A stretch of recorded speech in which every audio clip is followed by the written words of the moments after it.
స్టోక్లో అయితే చేస్తున్నాను. దీనికి 200 గ్రాముల శనగపిండి, అలాగే 1/2 table spoon sugar, 1/2 table spoon ఉప్పు వేసుకున్నాను. కొంచెం కొంచెంగా వాటర్ వేసుకుంటూ మనము ఉండలు లేకుండా కలిపేసుకుందాం ఫ్రెండ్స్. కొంచెం కొంచెంగా కలుపుకుంటూ 1/2 టేబుల్ స్పూన్ పసుపు వేసుకొని మళ్ళీ ఒకసారి మనం మిక్స్ చేసేసుకుందాం ఫ్రెండ్స్, ఉండలు లేకుండా. ఒక ఈనో ప్యాకెట్ అయితే వేసేసుకుంటున్నాను. ఈనో ప్యాకెట్ కూడా వేసేసుకొని మొత్తం మనం మిక్స్ చేసేసుకుందాము.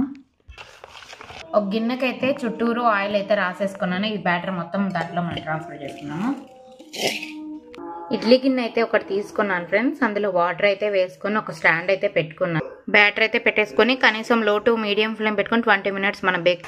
1 టేబుల్ స్పూన్ ఆయిల్ అయితే వేసుకున్నాను. ఇందులో కొంచెం ఆవాలు, కరివేపాకు, 2 టేబుల్ స్పూన్ షుగర్, అలాగే ఒక 1/2 టేబుల్ స్పూన్ సాల్ట్, కొంచెం వాటర్ అయితే వేసుకున్నాను. వాటర్ అంతా ఎవాపరేట్ అయిపోయింది. డోక్లా అయితే రెడీ అయిపోయింది ఫ్రెండ్స్. కట్ చేసుకొని మనం ఇందాక నేను వీడియోలో చూపించాను కదా, ఆ సిరప్ అయితే పైన వేసేసుకున్నాను. దీని కాంబినేషన్గా పుదీనా చట్నీ. ఓకేనా? వీడియో నచ్చితే లైక్ చేయండి, సపోర్ట్ చేయండి, సబ్స్క్రైబ్ చేయండి.